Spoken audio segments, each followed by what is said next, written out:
Welcome to my channel.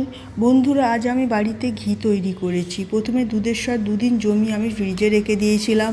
আপনারা চাইলে এক সপ্তাহ দুধের স্বাদ ফ্রিজে জমিয়ে রাখতে পারেন, তারপর তৈরি করবেন।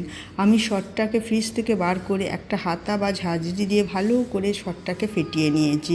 আপনারা চাইলে ডিম ফেটায় সেটা দিয়েও সরটাকে ফেটিয়ে নিতে পারেন। খুব ভালো করে ফেটাতে হবে। তারপর একটা কড়াই মাঝারি আঁচে গ্যাসে বসিয়ে ভালো করে নেড়ে নেড়ে জাল দিতে হবে। যখন সর থেকে ঘি বেরোবে তার উপরে ফেনা মতো হয়ে যাবে আর সরের খামড়িটা ভালো হয়ে যাবে।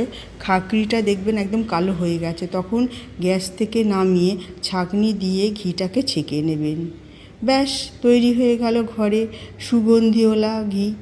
বন্ধুরা, খেতে খুব ভালো আর গন্ধ এত সুন্দর বেরোয় না, খুব সুন্দর খেতে। একবার করে দেখবেন। আর ওই খাকড়িটা যে নিচে পড়ে থাকে, এরপরে একটা ভিডিও দেব, কোনো জিনিস ফেলা যায় না, ওটা দিয়ে আমি কি বানাবো সেটাও আমি দেখাবো আপনাদের।